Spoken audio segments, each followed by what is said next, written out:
It's Tuesday, baby. You're tapped right back into your 30-minute daily source for fantasy hockey, NHL news, and betting breakdowns, the Locked On Fantasy Hockey Podcast, where we're taking a look at what is going on under the hood with these Vancouver Canucks and what do you do with their fantasy pieces. Frank Vatrano and a little bit of big-time bets, baby. Let's get this paper.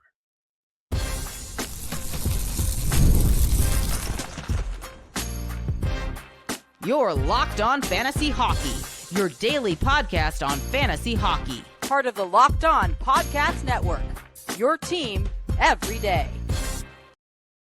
With no shortage of angles to cover on the latest edition of the Locked On Fantasy Hockey Podcast, we got to keep this intro short and sweet, my friends, but I'll never miss an opportunity to shout out to everydayers, show some love, and thanks for making us your first listen every single day. Means the world to both Steele and I. Thank you so much for tuning in Monday through Friday and taking in our fantasy news, NHL breakdowns, and everything you need to put a little money in that pocketbook. We'll, of course, get the bets at the end of the episode, but Steele, not a ton of big news out there, but some significant news. And we'll talk Frank Vatrano, interesting contract. What's going on with the Ducks? We've mentioned a number of their fantasy pieces, but we haven't spoken about Vatrano, so I like that.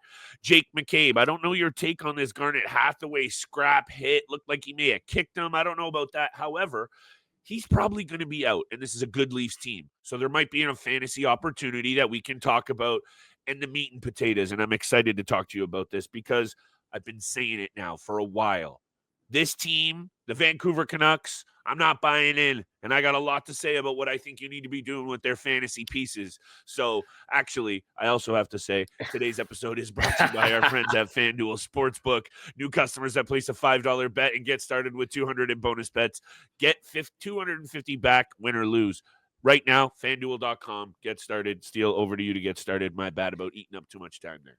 Got to get that plug in with FanDuel. That's where you place all those bets at the end of the episode, which we'll get to. Let's start off with Thatcher Demko and Quinn Hughes right now. Obviously, two guys out of the lineup. It is we are recording a little bit early on Monday. So as of right now, Quinn Hughes was listed as a game time decision. So he could be playing as we speak or the last night for the Vancouver Canucks. Thatcher Demko will miss his first game from this injury dealing with back spasms. So the next opportunity for him to get back in the blue paint is January 8th, Wednesday against the Washington Capitals. So, this is obviously a sticky situation right now, especially with what's going on, which we'll get to very quickly or very soon with Pettersson and JT Miller. But obviously with Demko and Hughes out, you've missed Demko for the first couple of months of the season. Kevin Lankinen has done an outstanding job in the absence of him with their number one goaltender, and Quinn Hughes, who leads the team with 42 points on the season. He's just doing everything he can to keep this team intact at this point because of the drama that's happening around him. This is interesting here, Steele, because this is my main takeaway when I read into this. Be very, very careful if you're invested in any Vancouver Canuck right now that's not named Quinn Hughes. After that, it's a very volatile situation. Shout out to Jake DeBrusk, who's had a pretty good year. Shout out to Connor Garland, who's had a pretty good year. Kevin Lankinen has been a revelation for fantasy GMs out there who have gone out and added him on the waiver wire. But I will say this, and this is really, I think, the main takeaway from this situation before we even get not worried about Quinn Hughes. But everything else, Steele, I am worried about. Kevin Lankinen, it's been sensational. This is not a goaltender to take you to a Stanley Cup. Win one, get out of here. Take you to one not happening either. So it's been a nice story. But Demko, I know this is back spasms, and he'll probably return sooner than later. Really worried about this guy's ability to play even more than 50 games in the regular season. Don't even get me started on the playoffs. So that's that.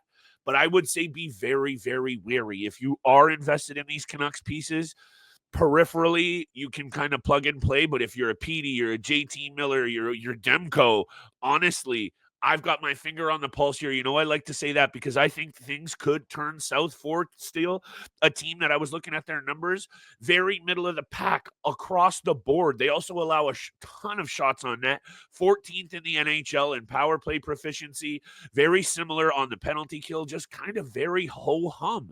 And then in some other areas, not good at all. So I don't mean to be doom and gloom here for a team that I still believe is holding down a playoff spot as we speak or is very close to one. Fourth in in the Pacific. I just think things are getting out of hand. And obviously at the core of that is this Petey Miller situation. Yeah, holding that second wild card spot, only 1 point above the Calgary Flames right now. And like we talked about, they have been sliding down the standings. And a lot of it comes to do with JT Miller and Elias Pettersson. We don't know the full details. Not really anyone out there knows the full details, but we've heard some stuff now. And Flip, I don't know if you saw that interview with Brad Richardson, on his social media and everything, but basically coming out and saying that, like, look, there's nothing wrong with JT Miller. He's just a very intense guy. He's a very intense teammate to be around.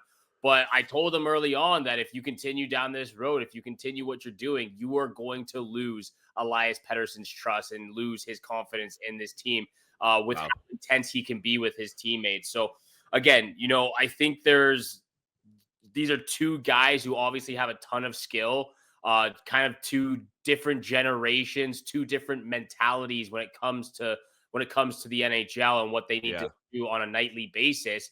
Again, and I think that's just what it is. You have a younger guy in Elias Pettersson and an older veteran in JT Miller. They're only 5 years apart, which is the crazy thing. It shouldn't be this case, but it seems to be what's going on right now. And it's just been a huge distraction of recently, especially for Quinn Hughes, their captain, Rick Tocchet, who's trying to keep coaching this team.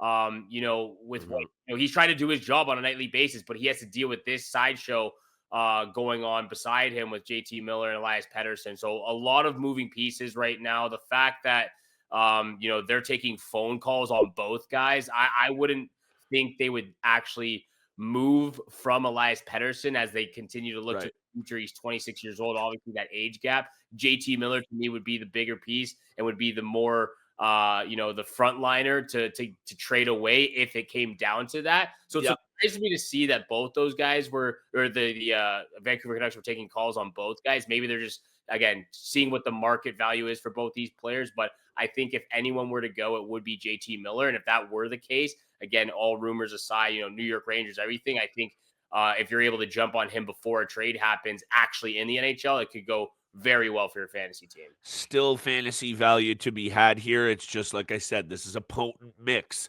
of off-ice distractions, drama in the locker room, and just a little bit of poor play on the ice. That can implode very quickly, and that will result in some very difficult pieces to move if you are a player, fantasy GM out there invested in this team. Like I said, Patrick Allvin, Jimmy Rutherford, they're going to have to get creative here. They got to move on from one of those guys, and I agree with you wholeheartedly.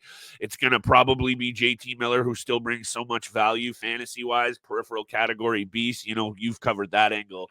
We've got to cover a few more. We'll get to anything that pops from the Canucks for the rest of the week. We got bold predictions coming up. Steele and I are going to take a look under the hood. What's going on in the listener leagues? We got 2 of them going with all of you guys out there. Shout out to everyone who's been womping my behind all season. Really appreciate that. Little salt in the wound there, Steele, but that's okay. We're going to talk about the Leafs. Jake McCabe, who steps up on that blue line. Frank Vatrano very quickly, and otherwise a team that we like a lot in the Anaheim Ducks. Big time bets as well. Today's episode is brought to you by our friends at FanDuel Sportsbook. From big upsets to game-winning drives, the NFL playoffs are here, baby, and they're better on FanDuel. Right now, new customers that bet $5 get $200 in bonus bets guaranteed. That's win or lose. $200 in bonus bets once you place your first $5 wager. Steal. That's a heater of a deal. The FanDuel app gives you everything you need for live bets, same-game parlays, and so much more. Visit the website right now and check out what we like to do, player props, player touchdowns especially, and visit FanDuel.com and get started with that $200 in bonus bets today. Make the playoff season unforgettable with FanDuel, official sportsbook partner of the NFL.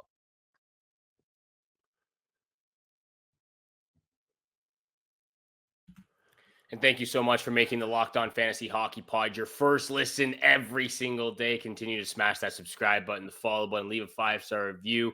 We really do appreciate all that love and support. Starting off the new year 2025 hot with the Locked On Fantasy Hockey Pod. Big news from the Toronto Maple Leafs. They do get Austin Matthews back into the lineup the last couple of games, but they lose a key player on the blue line. Jake McCabe, injured in the game against the Philadelphia Flyers, was placed on IR almost immediately after, left the game, did not return, seemed to be dealing with concussion clearly after the tilt with Garnett Hathaway. But what did you see from that play? Because honestly, from what I could tell, from what I saw on the replay after watching it a few times over again, it didn't seem very dirty when you looked at the whole entire play and taking in all that context. Yeah, I think there's a lot to be said about Garnett Hathaway in general when these kinds of players get in the mix. Patrick Maroons, Brad Marchands of the world, who we kind of expect to do something maybe a little bit on the edge, on the line of things.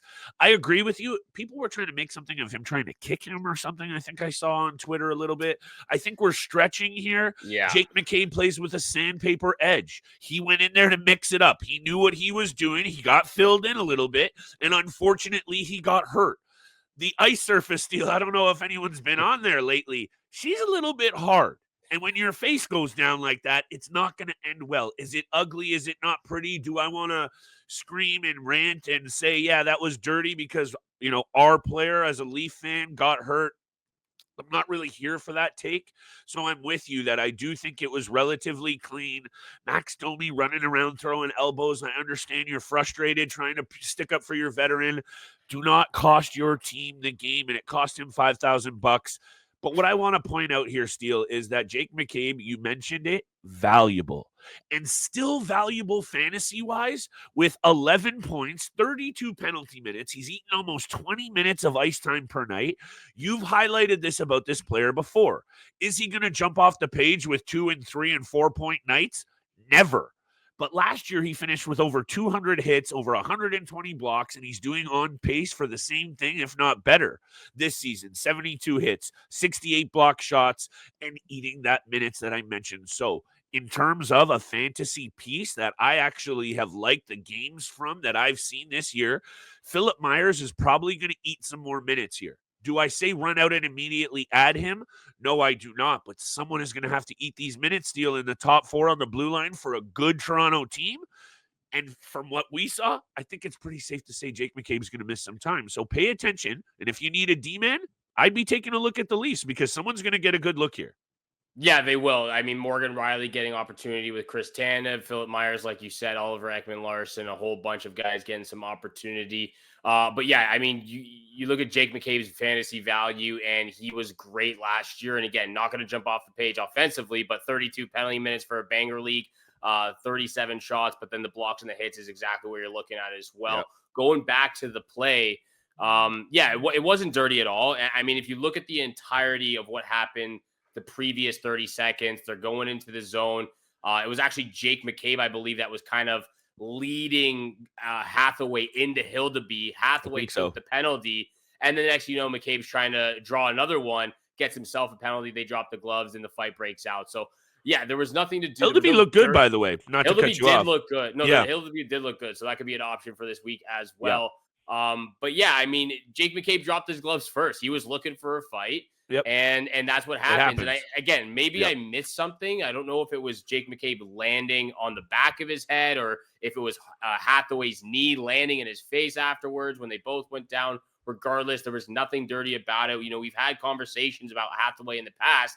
I remember, what was it, last year with the Zach Werenski hit, the knee on exactly. So the so-called knee on knee. Exactly. And to me, it wasn't that. People just trying to draw him in a certain light of how he plays his game. Very physical player. Hard at the dump and chase, trying to retrieve those pucks.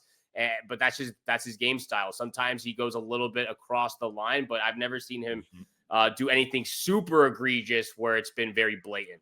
There's been a few things out there for sure. Definitely walks that line, but we got to talk about it. Not a ton going on, and we keep you guys up to date every single day on angles that could help your fantasy squad, get you guys in and out in 30 minutes, and of course, wrap up with bets, which we'll get to in a second. Let's continue to talk about the Anaheim Ducks, though, and hey, sue us if you're not really liking it. This team is starting to flaunt some real legit fantasy pieces. I like to say keeper dynasty, but right now, Frank Vatrano signing this very interesting deal. But this is a guy, once again, Steele, that I think after what we saw last year with 37 goals, fairly safe to say that he wasn't going to scrape that number before when he topped out at a previous 24. However, 23 points in 38 games, 100 hits, 23 points, like I said, 26 penalty minutes. valuable in fantasy leagues once again. So we're going to talk about it. And the contract is what it is. Very bizarre. The deferred payments, all of that. I can turn it over to you. I guess what I'm intrigued at, though, is his week-to-week value as this team continues to look pretty good. I'm intrigued in any piece in the top 6, which obviously Frank Vatrano is right now. So we just got to talk about it. Over to you for your take here on what you think about Frank Vatrano altogether. But I think it was kind of expected we'd see this somewhat regression, but still valuable.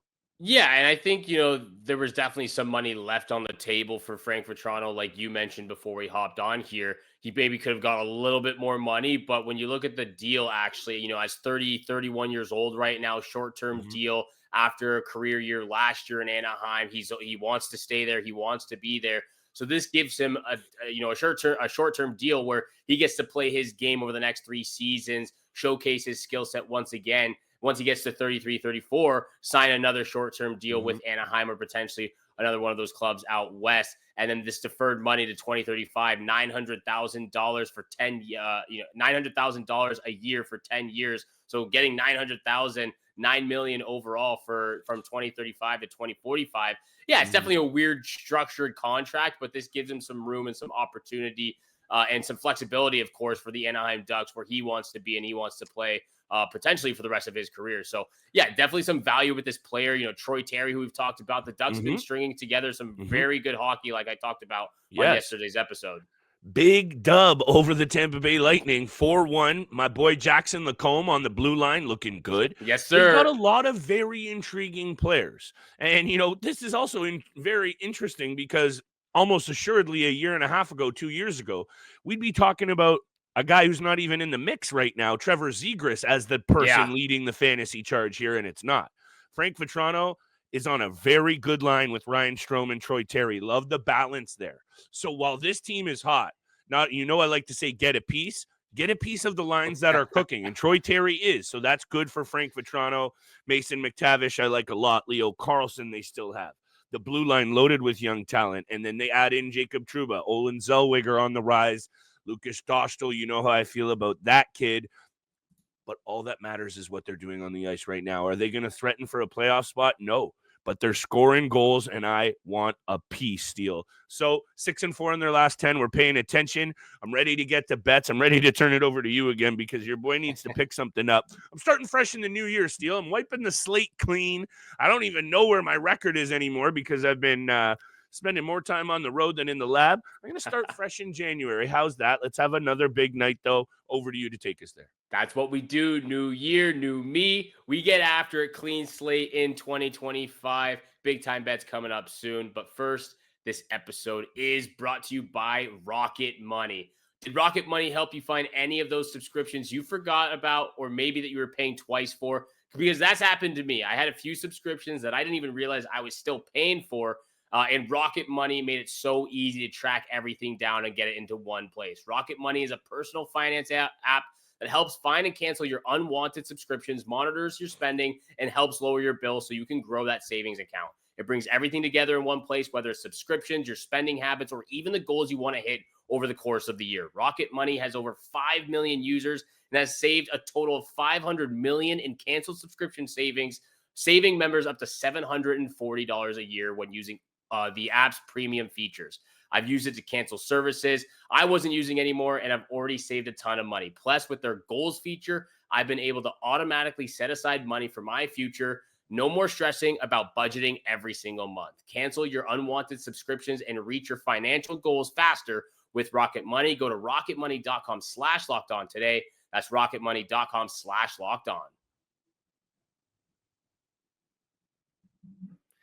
Once again, thank you so much for making the Locked On Fantasy Hockey Pod your first listen every single day. Continue to smash that subscribe button, the follow button, leave a 5-star review. We appreciate all that love and support you show us Monday through Friday, 7 o'clock in the morning. Flip, I don't know about you, but I mean, there's a lot of games on Tuesday night, but I struggled to find some really good games that I felt confident with. I do have 3 picks with me.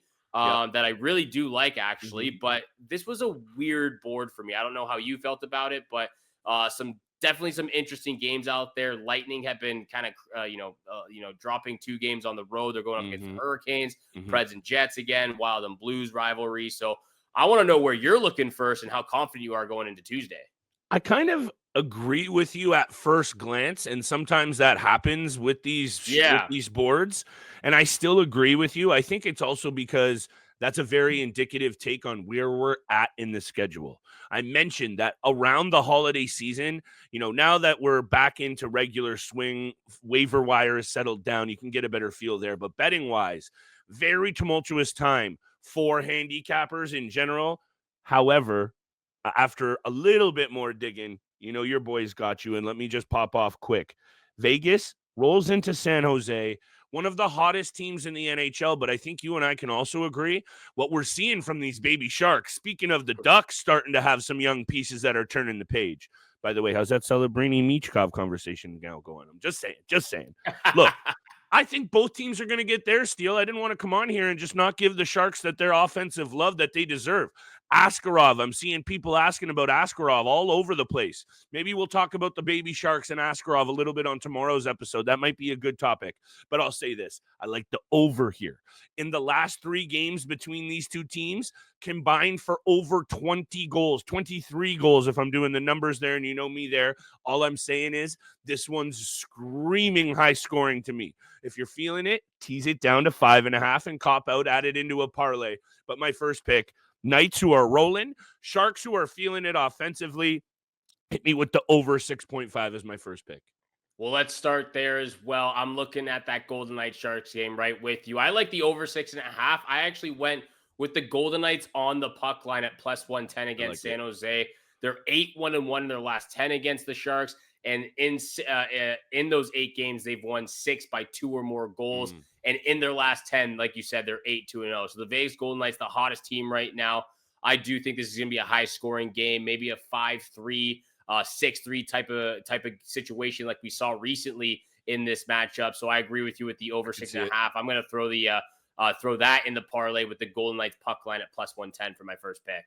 I like that steal. Look, as much as I'm trying to give respect to the San Jose Sharks, let's be realistic here that it's still going to be a team that goes through growing pains. Very much like the Anaheim Ducks.